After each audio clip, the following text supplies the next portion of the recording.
2시간 전에 마감한 트레이더가 생생하게 전하는 글로벌 마켓 리뷰 델타1입니다. 어제 우리 시장은 FOMC 회의를 앞두고 시장 참여자들이 극도로 몸을 사린 하루였다라고 하면, 방금 마감한 미국 증시는 간만에 보는 콜옵션 매수로 처지르기 진수를 보여줬다라고 할 수 있겠습니다. 콜옵션이 행사가별로 저가 대비 4배에서 7배가량 폭등을 했는데, 변동성 지수를 10%를 밀어버림에도 불구하고 저가 대비 3%를 한 번에 보내버리니 이 난리가 나버렸죠. FOMC 내용에 대해서는 이코노미스트 분들이 더 잘 설명해 주실 테니까 저는 트레이더의 관점에서 FOMC를 해석해 보도록 하겠습니다. 일단 전일 아시아 시장 리뷰부터 가겠습니다. 코스피 시장은 갭 다운 출발했으나 풋옵션 가격은 얼마 오르지 않았어요. 그런 가운데 콜옵션 매수가 빠르게 들어오자 시장이 반등을 하기 시작했는데, 장 초반에는 외국인들이 계속 현물 매도를 내놓으면서 시장을 눌렀지만 시장이 밀리지 않았습니다. 결국 9시 20분에 외국인들이 선물을 빠르게 매수하면서 시장은 보합권까지 올라왔습니다. 그런데 풋옵션은 죽지도 않고 콜옵션만 살아나서 양옵션이 빨갛게 살아났는데, FOMC 같은 이벤트를 앞두고는 옵션이 잘 죽지가 않죠. 이렇게 되면 최대한 빠르게 양옵션 매도를 정리하는 것이 좋습니다. 그러면 왜 옵션 전광판이 빨갛게 될까? 즉, 콜옵션이고 풋이고 가릴 것 없이 이 외가격 옵션들이 모두 전일 종가 대비 상승한 일이 왜 발생할까를 생각해보면, 기본적으로는 시장에 옵션 매도자들이 없다는 것입니다. 옵션을 신규 매도 공급하는 쪽이 있어야 변동성이 죽는데, 매도를 하지 않고 다들 넋놓고 쳐다보고 있기 때문에 옵션 가격이 모두 상승하는 거죠. 그렇게 옵션 매도자들이 평가 손실을 입게 되면 리스크 관리 차원에서 손절매가 나오면서 양 옵션 외가격이 상승하게 되는 것입니다. 그런데 당연한 것이, 지금 우리 시장이 지난 12월 2일부터 급등을 한 뒤로 지금 이틀밖에 안 쉬었어요. 그러니까 얼마든지 위로도 열리고 또 아래로도 열릴 수 있는 상황이죠. 물론 여기서 양매수는 못할 망정, 양매도 포지션은 일단 이벤트를 앞두고 수량을 줄여놓는 것이 정신건강에 좋죠. 게다가 올해의 마지막 빅 이벤트인 FOMC가 있기 때문에 더더욱 포지션을 치워놓는 것이 좋은데요. 이런 거는 선착순입니다. 포지션을 최대한 빠르게 치우고 하루 종일 그냥 관망하는 것이 좋습니다. 실제로 장중 흐름도 그러하였습니다. 오늘 코스피 거래대금은 8조 2,500억으로 올해 들어서 가장 낮은 거래대금을 기록했어요. 그냥 다들 놀았다라고 보시면 되겠습니다. 다만 그 가운데도 외국인들은 삼성전자를 1,350억, SK하이닉스를 690억 담으면서 반도체 주식에 대한 매수를 멈추지 않았는데요. SK하이닉스 주봉을 보면 이 10월 둘째 주에 바닥을 찍고 나서 주봉상 스트레이트로 30% 넘게 당겨 올려서 이 가는 놈은 여전히 간다, 이런 걸 보여주었습니다. 선물 베이시스는 장중 내내 마이너스 4.6포인트대에서 약하게 움직이다가 오후 들어서 비차익 매수가 조금씩 들어오면서 지수가 반등할 때 조금씩 좋아지긴 했는데, 외국인들이 막판에 현물 매수를 빠르게 하면서 선물은 매도를 하자 다시 마이너스 4.8포인트까지 벌어져서 마감을 했어요. 특별히 의미 있는 백오데이션은 아니지만 어쨌든 시장이 관망 분위기다 라고 할 수 있겠습니다. 변동성 또한 아주 긴 횡보장에도 불구하고 마지막 반등 때 살짝 죽었는데 거의 죽은 것도 아니죠. 그래서 이길 시장이 갭으로 움직이게 되면 변동성이 크게 죽을 수 있다, 이렇게 보고 있습니다. 이제 유럽 세션 갈게요.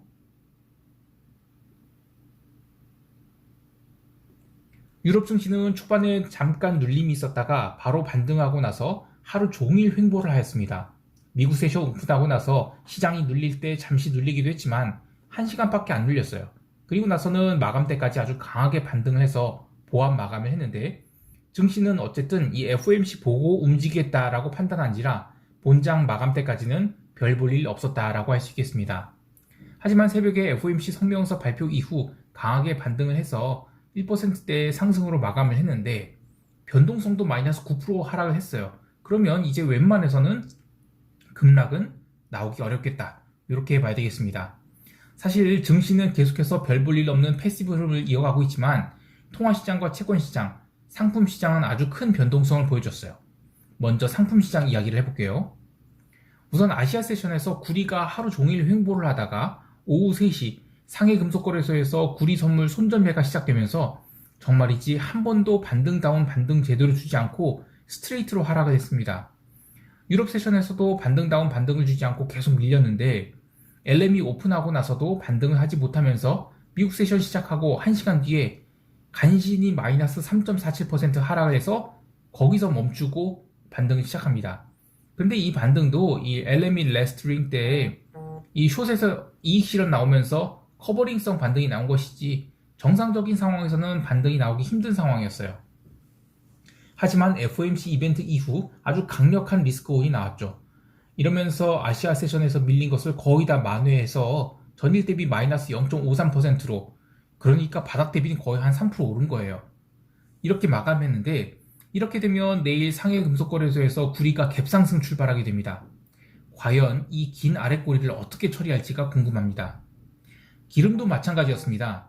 아시아 세션에서 계속 70달러 선을 깼다가 회복했다 하면서 눌림이 있었는데 유럽 세션에서 구리가 워낙 강하게 밀리자 기름도 살짝 밀려서 일시적으로는 텍사스 기름이 69.39달러까지 밀렸습니다. 브렌트 기름도 72.5달러를 저점으로 하루 종일 바닥 다지기를 했어요. 미국 세션 시작하고 나서도 추세적인 상승이 나오지 않고 올라오면 매도이 계속됐습니다. 가장 황당했던 것은 원유 재고인데 이 원유 재고가 무려 458만 배럴이나 감소를 했는데도 불구하고 기름이 폭등하기는커녕 간신히 한 70달러 선을 살짝 넘기는 정도? 그런 반등밖에 안 보였어요. 그마저도 시간이 지나자 다시 밀려 내려온 등 상당히 약한 모습을 보였습니다. 그래도 이 새벽 2시 이 브렌트 기름 마감 때 시장을 들어 올리긴 했습니다. 그래서 이제 기름은 다시 70.2달러 선까지 회복을 했는데 이후 FOMC의 리스크 오는 흐름에 따라서 이 71.6달러 선까지 폭등을 해서 마감을 했어요. 통화시장에서는 오지달러가 아시아 세션 내내 강하게 반등을 했는데 이 구리가 박살난 등 원자재가 그닥 좋지 않은 상황에서도 꾸준한 상승이 나왔습니다. 그리고 미국 세션 들어서는 눌리긴 했지만 이 FOMC 이후에 아주 강한 장대 양봉이 나왔죠. 그리고 헝가리 포린트화 이거 오늘 내일 맛 가는 상황이었는데 유럽 세션 시작하고 나서 계속 약세를 보이다가 새벽 1시에 그 포인트화가 스탑로스가 나와서 아주 박살이 났어요. 그나마 FOMC 이후에는 반등을 했는데 여전히 오늘 내일 하고 있어요. 그리고 터키 리라와는 이건 말도 못할 정도로 박살이 나서 신저가를 계속 갱신 중입니다. 중앙은행이 개입한 자리 다시 다 깨고 내려가고 있어요. 근데 얘는 FOMC는 아예 신경도 안 쓰고 그냥 자기 갈 길 박살나고 있습니다. 아이고 에르도안 진짜 어쩔겨. 마지막으로 유로와 엔을 볼 텐데 글로벌 리스크 온으로서 유로 롱 그리고 엔숏을 들고 있어요. 근데 그동안에 계속 이익이 날 법하면 도루묵을 쳐서 아주 스트레스가 컸었습니다. 근데 이번 FOMC 발표 이후 달러가 일시적으로 강세를 보여서 유로와 엔 모두 부러졌다가 기자회견 시작하면서 엔은 얼마 못 올라오고 유로가 아주 폭등을 했죠. 그래서 유로 매수 평균 단가에 근접했고 또 엔은 평균 매도 단가에서 아주 멀어지면서 유로엔 포지션이 확실히 이익권으로 전환됐어요. 그런데 한 2% 부족한 게 있습니다. 바로 채권 시장인데요. 유럽이 장기 채권은 아시아 세션에서부터 계속 밀리기 시작해서 오늘 FOMC가 리스크 온이라는 리스크 온 이벤트라는 신호를 보여줬어요. 계속 유로존 장기 채권이 밀리면서 미국 30년물도 본장 시작하기 전에 꽤나 눌렸는데 본장 시작하고 나서야 반등을 했지만 그래도 내내 매도세가 이어졌습니다. 반면 미 국채는 FOMC 이벤트를 놓고 장기물과 단기물이 엇갈렸습니다. 도대체 플래티닝에서 스티프닝으로 왔다 갔다 하기를 몇 번을 하는 건지 참. 아주 채권 시장 플레이어들은 올 한 해 정신이 없었을 것 같아요. FOMC 성명서가 워낙 호키시하게 나오다 보니 2년물은 0.71%까지 급등을 했습니다. 아주 그냥 한 방에 급등을 해요. 근데 장기물은 금리가 거의 오르질 않았어요. 하지만 이후 기자회견 시작되면서 단기물 금리가 급등한 거, 그러니까 채권이 박살난 것은 죄다 반납을 하게 돼요. 그러니까 채권이 단기물은 쫙 하고 반등을 합니다. 그런데 장기물은 반등을 거의 하지 못해요. 그래서 이런 걸 보면 이 채권 시장의 이런 흐름은 이벤트 드리블로서 단기물은 내년 3회 금리 인상 이 컨센서스가 이익 실현으로서 나왔다라고 봐야 되고 장기물은 지수의 급반등에 따른 리스크 프리미엄이 감소 이 정도로 봐야 되겠습니다. 그러니까 지수가 계속 상승을 한다면 장기채권은 아래로 더 밀릴 룸이 있다는 것이 되겠습니다. 자, 여기까지 하고 미국 세션 넘어갈게요.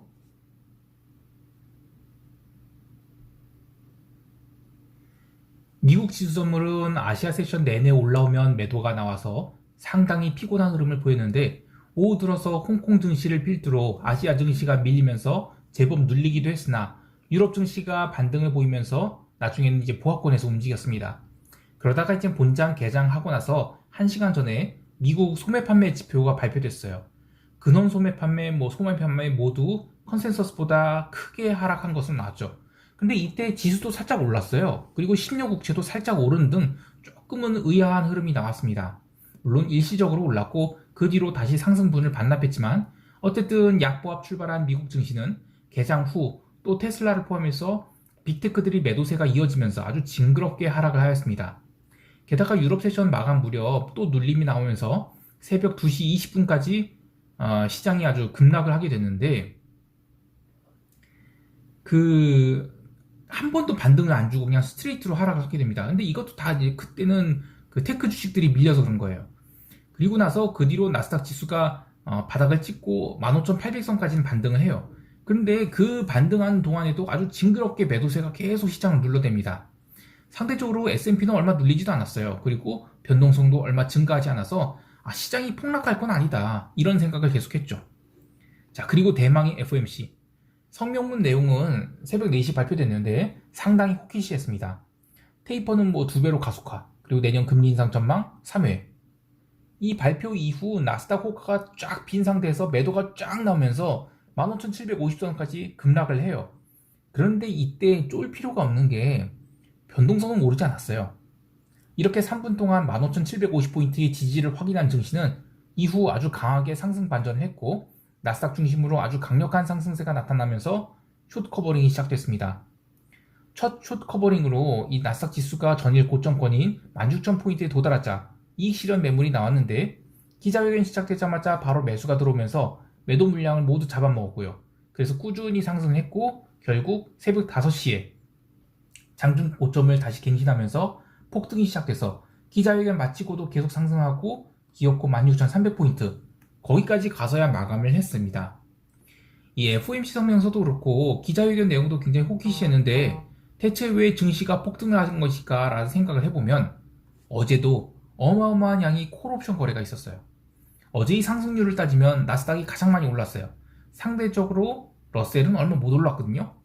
러셀은 신저가에서 출발했기 때문에 신저가가 아니라 근래 들어서 굉장히 낮은 그 직전 저가를 깬 상태에서 출발을 했기 때문에 반등이 나온다면 굉장히 큰 반등이 나와야 되는데 어제는 나스닥이 가장 많이 올랐어요. 그리고 나스닥을 잘 보면 새벽 2시부터 4시 사이에 엄청난 수량의 콜옵션 매수 거래가 있었습니다. 여기서 콜옵션은 매도자들이 굉장히 많았는데 얘네들이 지수가 폭등을 하니까 어쩔 수 없이 해지 목적으로 현물과 선물을 사들이면서 시장이 급등을 한 것입니다. 이렇게 콜옵션 매수 거래가 집중되면서 빅테크가 폭등을 했는데 옵션 만기가 내일 모레죠. 아무리 변동성이 10% 넘게 죽었다 해도 지수가 바닥 대비 3%가 오르는데 이렇게 되면 콜옵션이 폭발하지 않을 수 없어요. 기본 4배에서부터 외곽에 따라서 7배씩 폭등을 했는데 이렇게 외곽의 옵션에서 감마 리스크가 나오게 되면 울며 겨자 먹기로 해지를 해야 되죠. 그래서 이게 새벽 5시부터 6시 상승을 만들어낸 주 원인이다. 이렇게 보고 있습니다. 문제는 이러한 흐름이 이길 아시아 세션에서도 최소한 점심때까지도 이어질 수 있어요. 어제 홍콩 증시가 신저가로 처박혀서 끝났죠. 평소 같으면 내일도 홍콩 세션은 갭으로 떠도 밀리는 게 맞지만 이 글로벌 리스크 온이 일어나고 있는 상황에서 갭으로 폭등할 수 있기 때문에 나스닥 매도는 웬만하면 하지 말아야 됩니다. 개별 종목 보면 엔비디아가 7.49% 상승을 하고 또 AMD도 8% 상승하는 등 반도체 주식들이 엄청난 상승을 했어요. iShares 반도체 ETF인 SOXX 단번에 540달러까지 폭등을 해버렸습니다. 이러면 이길 한국 시장에도 강한 상승세가 나올 가능성이 있겠어요. 그 외에도 그동안 눌렸던 대형 주식들이 죄다 강한 상승을 했는데 어쨌든 오늘의 상승은 대형 기술주와 인덱스 콜옵션이 강력한 매수 이것 때문에 일어난 것이다. 이렇게 보고 있고요. 그 배경에는 일종의 FOMC 이벤트 소멸로 인한 안도랠리가 그 역할을 했다. 이렇게 보고 있습니다. 오늘 또 주목할 만한 종목 하나는 일라이릴리예요. 이 CEO가 그 CNBC 방송에 나와서 5개의 신약을 발표하면서 한 방에 10.39% 상승을 했죠. 그래서 신고가를 쳤는데요. 시장에 돈이 참 많아요. 이 테이퍼링 속도를 2배로 늘려도 아랑곳하지 않는 시장입니다. 반면 오늘 금융주나 그리고 굴뚝주식들은 힘이 없었어요. 자, 이제 시장 총평하면서 대응 전략 이야기할게요.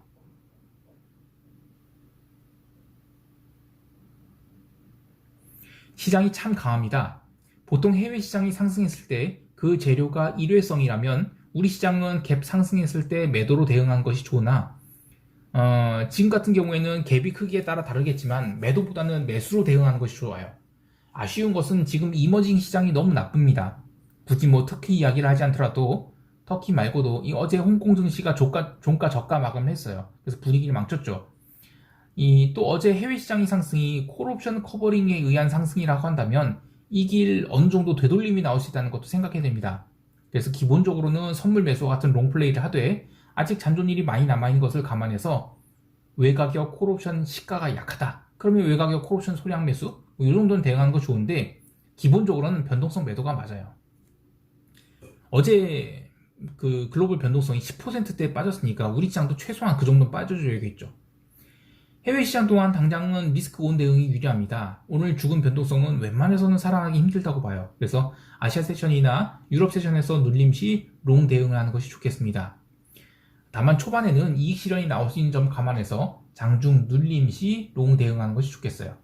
특히 이 길 미국 세션 출발할 때는 이 콜옵션이 세타 효과에 의한 이익 실현 물량 그리고 또 숏 커버링 물량 이런 게 섞여서 이 혼조세를 보일 수 있습니다. 그래서 기본 방향성을 딱 잡고 그건 롱으로 보되 내일은 좀 시장이 장중에 쉬어갈 때 그때 좀 잡는 정도로 대응하는 것이 좋겠습니다.